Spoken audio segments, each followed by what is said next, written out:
दुनिया में एक ऐसा भूतिया घर भी है जिसकी दीवारें बोलती हैं और ये आवाजें इस घर में रहने वाले सदस्य को अपने ही घर वालों को मारने पर मजबूर कर देती। इस दुनिया के सबसे famous paranormal investigator Ed and Lorraine, जिन्होंने इस घर की जांच की थी और उन्होंने बताया था कि इस घर का केस उनकी लाइफ का सबसे ज्यादा खतरनाक केसेस।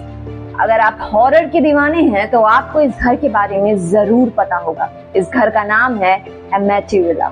इस घर में होने वाली घटनाओं पर एक पूरी नॉवेल लिखी गई है और इस पर हॉलीवुड में सबसे ज्यादा डरावनी मूवी भी बन चुकी है। ये सारी बातें तो आपको पहले से पता होंगी, लेकिन इस घर से जुड़ी एक सबसे ज्यादा डार्क हिस्ट्री है जो आज की इस वीडियो में मैं कवर करूंगी। और लिटरली आपको ये वीडियो देखने के बाद रात को नींद नहीं आने वाली और हो सकता है आप अपने घर को ही एमिटीविला समझ बैठे।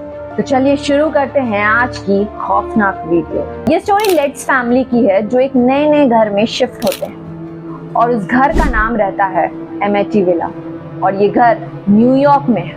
ये फैमिली अपनी नई नई जिंदगी की शुरुआत करने वाली थी, लेकिन उन्हें क्या पता था कि ये उनकी कहानी का अंत होगा। उस घर में लिट्स फैमिली 1975 में शिफ्ट हुई थी। इस घर में आने के बाद लिट्स फैमिली के मेंबर्स को अजीबोगरीब चीजें एक्सपीरियंस हुई। स्टार्टिंग में तो ये चीजें बहुत ही ज्यादा छोटी मोटी और नॉर्मल थी, जैसे कि कभी कभी रूम में अचानक से टेम्परेचर गिर जाना और ठंड का एहसास होना। कभी कभी कुछ जगहों पर से अजीब सी बदबू आना जैसे कि कोई मर गया। और सबसे ज्यादा अजीब चीज तो उन्हें घर खरीदने के बाद पता चली। उन्हें पता चला कि इस घर के नीचे एक बेसमेंट है जिसकी एक दीवार पूरी रेड कलर की। अजीब बात तो ये है कि जब वो उस घर को खरीद रहे थे तो जो उन्हें घर का मैप मिला था उसमें इस बेसमेंट का कोई नक्शा था ही नहीं। तो ये बेसमेंट कहाँ से आया? जैसे जैसे दिन गुजरे उस घर में होने वाली अजीबोगरीब चीजें भी बढ़ने लगी। एक रात जॉर्ज की आंख खुली, जो उस घर का सबसे बड़ा मेंबर था, और उसने देखा कि उसकी वाइफ हवा में फ्लोट कर रही है और अचानक से उसकी वाइफ बेड पर गिर जाती है। ये देखकर उसकी रूह कांप उठी। सुबह जब वो उठा तो उसने देखा कि बाहर वाले एरिया में किसी के पैरों के निशान थे और वो कोई नॉर्मल इंसान के तो नहीं थे। ये सब देखने के बाद जॉर्ज को कहीं ना कहीं भूतों पर यकीन हो रहा था और उसने इस चीज को पूरी तरह से समझ लिया था कि इस घर में जरूर कुछ है। जॉर्ज अपने पास के ही चर्च के एक प्रीस्ट को बुलाता है और वो प्रीस्ट घर आते ही प्रेयर से स्टार्ट करता है। प्रीस्ट बेसमेंट के उस दीवार के पास जाकर प्रेयर्स करने लगता है और जैसे ही वो होली वाटर निकालता है, प्रीस्ट पर वो साया अटैक कर देता है। प्रीस्ट बुरी तरह घायल हो जाता है और उस घर से बाहर चला जाता है और जाते जाते वो जॉर्ज को यही कहता है कि उससे नहीं हो पाएगा। इस घर में बहुत ही ज्यादा ताकतवर शैतानी शक्ति है। लिट्स फैमिली इस घर में 28 दिन तक थे और 29वें दिन वो इस घर से भाग गए। कहाँ भाग गए किसी को नहीं पता, लेकिन जाते जाते वो अपना सारा सामान भी छोड़कर चले गए। शायद वो भागे नहीं थे, शायद उस घर ने उन्हें खा लिया था। लेकिन इस घर को खरीदने से पहले लिट्स फैमिली को बताया जा चुका था कि इस घर में 6 मर्डर हो चुके हैं, लेकिन फिर भी ये घर सस्ता था, इसीलिए लिट्स फैमिली ने इसे खरीद लिया। कहा जाता है कि लिट्स फैमिली के आने से 1 साल पहले इस घर में एक फैमिली रहती थी।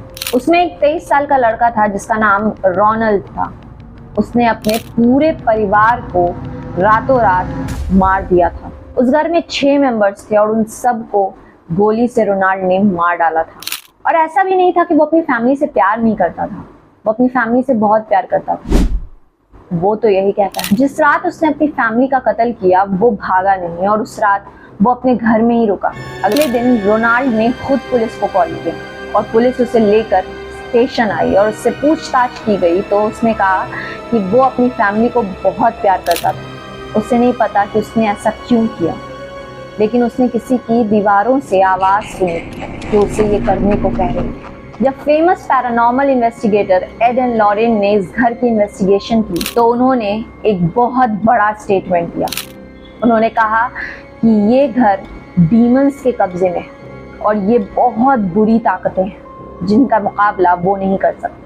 उन्होंने ये भी कहा कि इस घर में रहने वाला जो डीमन है वो इंसानों को इन्फ्लुएंस करता है ताकि वो अपने करीबी और अपनी फैमिली को मार डालें। ये घर आज भी न्यूयॉर्क सिटी में है और बंद पड़ा हुआ है। तो आप बताइए, अगर आपको ये घर सस्ते में मिले तो क्या आप इसे लेना चाहेंगे? कमेंट में मुझे जरूर बताना। वीडियो पसंद आई है तो वीडियो को लाइक करें, शेयर करें और चैनल को बिना सब्सक्राइब किए ना जाएं। मिलती हूँ आपसे अगली वीडियो में, तब तक के लिए गुड लक।